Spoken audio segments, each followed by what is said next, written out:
Shabbat Shalom.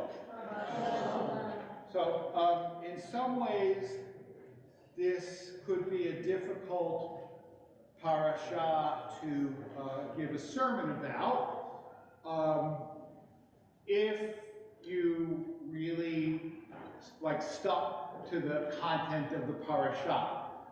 But fortunately, perhaps in some ways, the tradition gives us another way of looking at the parsha.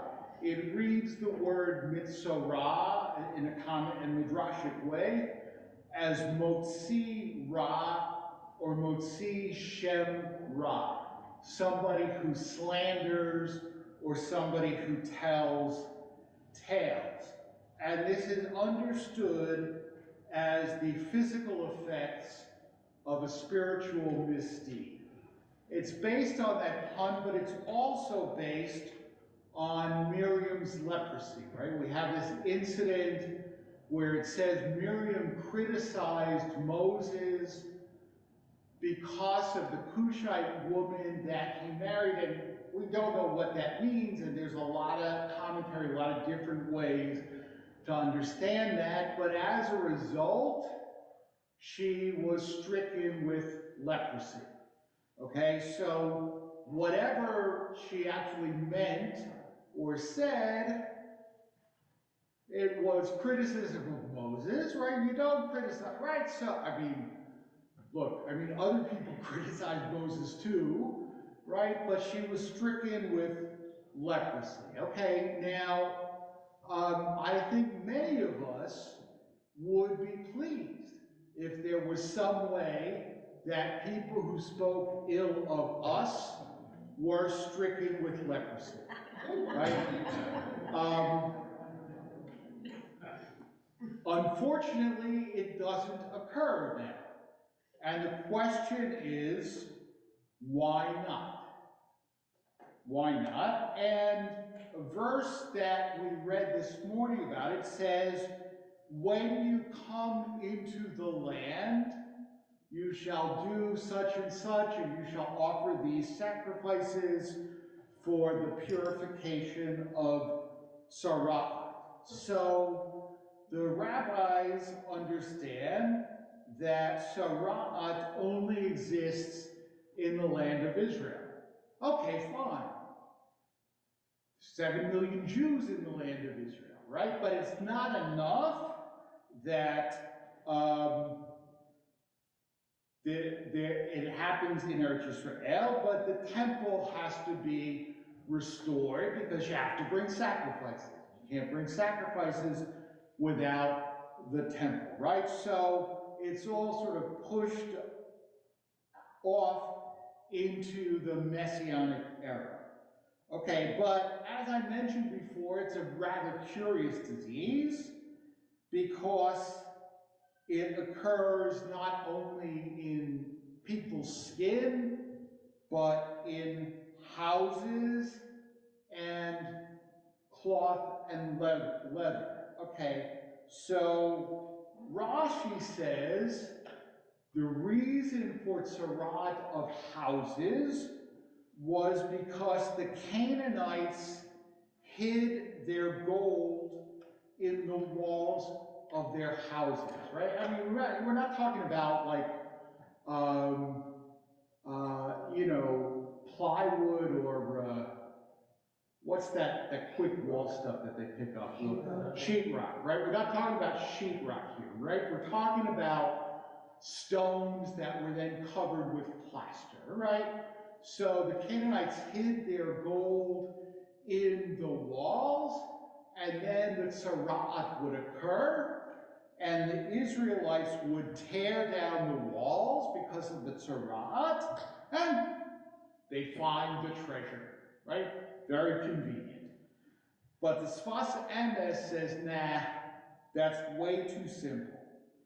It's to teach us that our task as Israel, right, because we are Israel too, right, because Am Yisrael is not merely the people of Medinat Yisrael. Am Yisrael is all the Jews, and it is our task to consecrate even the most mundane things, even our dwelling places, right? So the fact that we have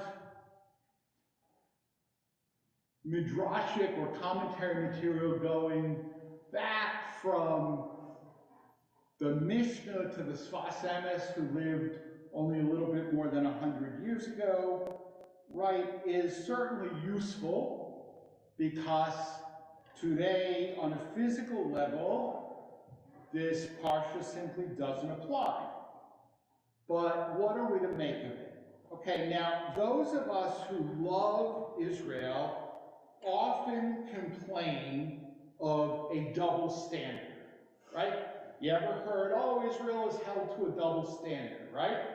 And, for example, Hillel has a national policy that was enacted many years ago called Standards of Partnership. And Hillel is not allowed to invite any speaker who holds Israel to a double standard or co-sponsor any events with organizations which hold Israel to a double standard.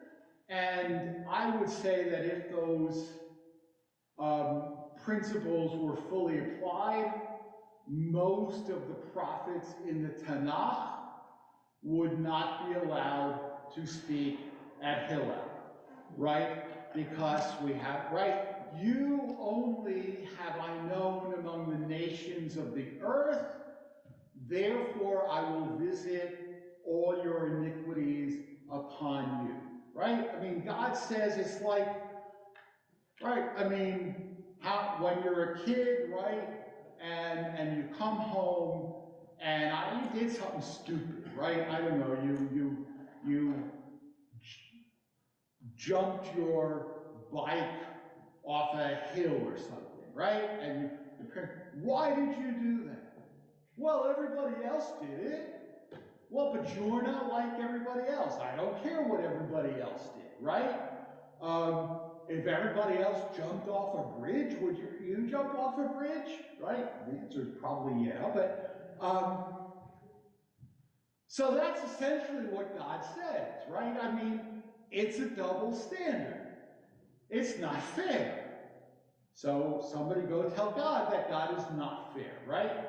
We are held to a double standard, and that goes back to the Torah itself, right? The idea that moral imperfection is more serious in Israel than outside it is basic to the Torah, right? It's not only Sara'at, right, but the second paragraph of the Shema, which tells us that our ability to survive in the land which I promised to give your ancestors is dependent on our behavior there, right?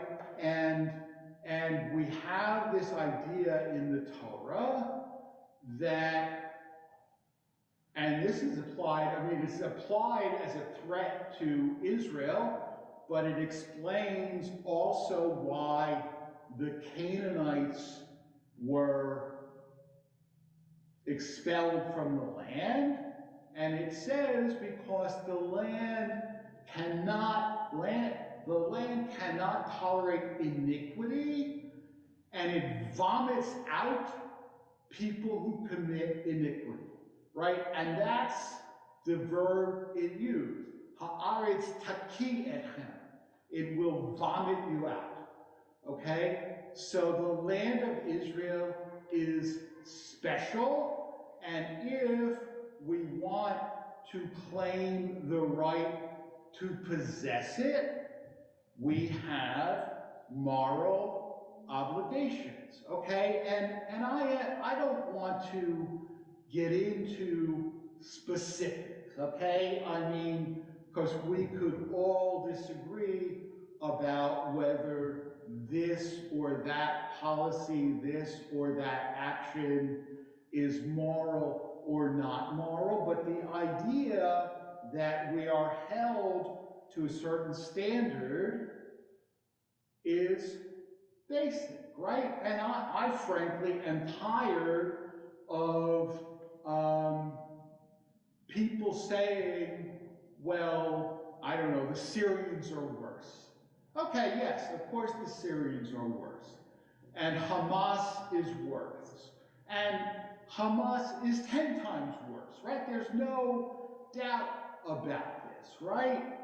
But the Torah doesn't say Kodashim, it doesn't say, it says Kodashim Tihiyu Ki Kadosh Ani, right? You shall be holy because I, the Lord, am holy.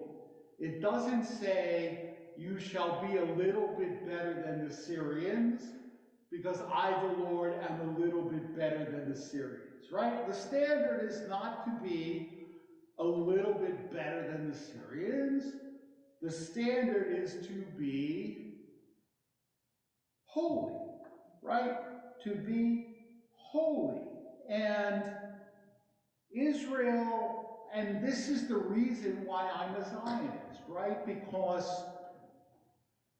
we can live as individuals according to Torah values anywhere in the world where we have freedom of religion, right? I mean, Baruch Hashem, right, we can still practice our religion freely, and there was a fascinating court decision in the last week that I think did not get enough attention in the media, right? But Indiana now has a very strict anti-abortion law, all right? But Indiana also has a clause in its constitution protecting freedom of religion. And a group called something like Jewish Hoosiers for Choice went to court and they said, our religion at times mandates abortions that this law forbids. And the Indiana Supreme Court, Indiana, right? Not the People's Republic of Maryland, right? Indiana Supreme Court said, yes, Jews have a religious liberty right to abortions that Judaism mandates, even if the law forbids them. Right? It is quite a remarkable decision, and if the state of Indiana is smart, it will not take it to the Supreme Court, right? Because if the state of Indiana loses in the Supreme Court, that's the end, right? But we still have freedom of religion, right? So we can live by Jewish values in this country like anywhere else. But the only state that has the challenge and the opportunity of living by Jewish values as a state is Israel, right? And it's not self-hating, right? I mean, I am tired of that phrase, self-hating Jews, right? It is not self-hating to expect Israel to live by Jewish values, right? Now, we'll understand them differently, and that's fine. But the idea of holding Israel to a double standard is, in fact, as old as the Torah itself. Shabbat Shalom. To you. So, we continue with the Kaddish before Musaf, and the Musaf service, the Kaddish before Musaf, page 155 or 428, and then we continue, we'll say the first two pages through the Kedusha together.